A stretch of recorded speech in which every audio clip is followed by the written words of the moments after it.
Hello there, my fellow friends. It's time for us to read the Bible together once again. This story that we're going to be reading is called Tower of Babel. People trying to build a way to heaven. This looks and sounds like an interesting story.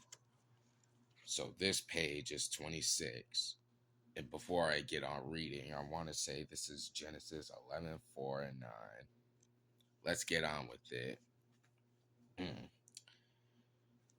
After the flood, the people began to disobey God.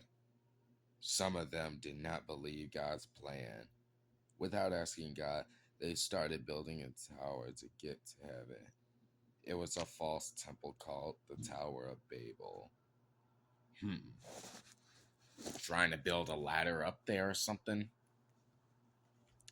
God was not happy with God was not happy that the people were building building the tower. He changed their language so that they could not understand each other. Because they could not understand, they had to stop building the tower.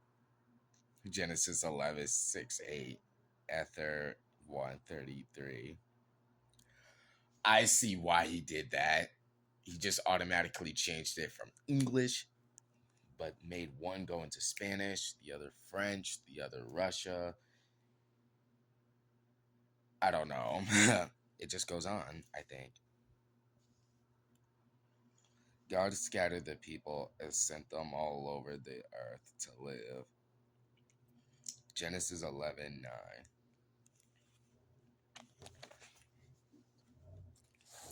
Another story. Abraham and Sarah. A promise to bless the human family. You know, we all love promises. Let me pause the camera.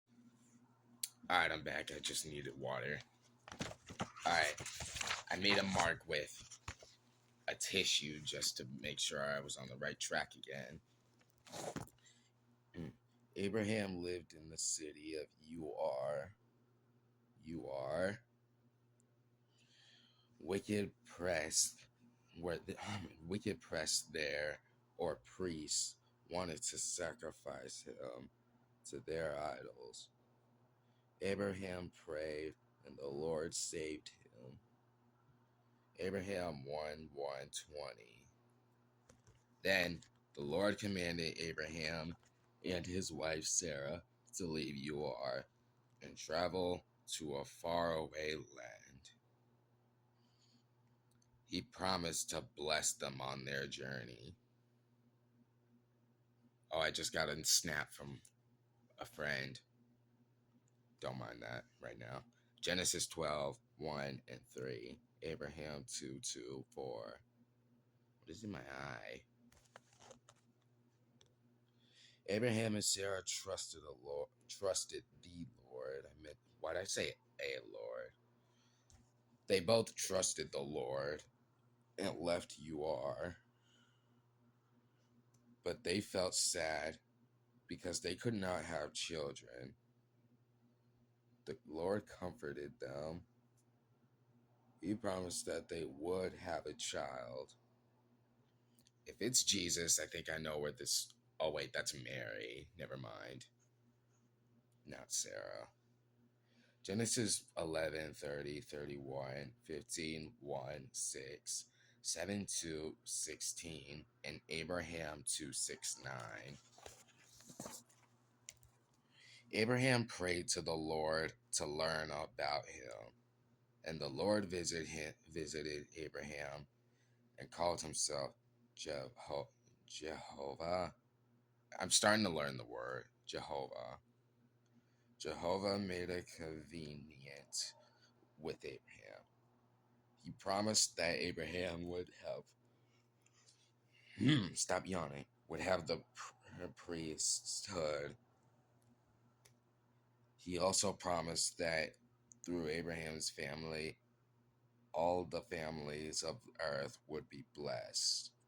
Abraham 2, 6, 11. Yeah. The story continues on in 30, page 30. As Abraham and Sarah traveled, they needed to find food. They tried to live in a land called Canaan, if I'm saying the word right. There was no food, so they had to go to Egypt. But living in Egypt was dangerous. Genesis 12, 10, 20, Abraham 2, 21 and 25. Abraham and Sarah left Egypt and returned to live in Canaan. They brought food and animals from Egypt with them. Canaan was part of the land the Lord promised them. Genesis 13, 1, 4, 12, Abraham 2, 19. These stories seem interesting. Let's keep reading. The Lord also kept his promise that Abraham would receive the priesthood. One day, Abraham and Sarah met a righteous king named Melchizedek. Abraham paid tithing to him. Genesis 14, 18, 24, Alma 13, 15. Let me be right back again. Okay, I'm back again. Abraham received the... I just spat on the Bible. Abraham received the priesthood from Melchizedek, I think. This was the same priesthood that the prophets Adam and Noah had received. Joseph Smith translation, Genesis 14:36, 40 Abraham 1, 2, 4. 1, 2, and 4, I mean to say. Doctrine and Covenants 84 and 14.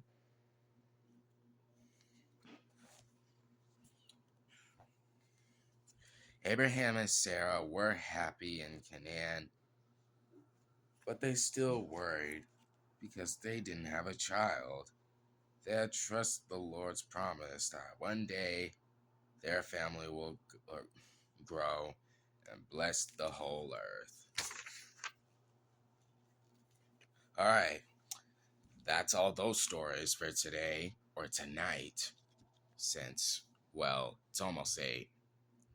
So I'll see you guys tomorrow for the 5th video, and I'll see you on the next story, Hagar, the Lord's plan for his daughter. Well, thank you, Lord. We're making some use into this. I'm not doing this for views. I'm not doing this for likes. So just to note that I haven't explained that during the first video since I was so into the Bible or the other two. But yeah, this thing is not made for views or likes. This is just to spread the gospel. And this is my first experience doing that, by the way. So yeah. Well, see you guys tomorrow.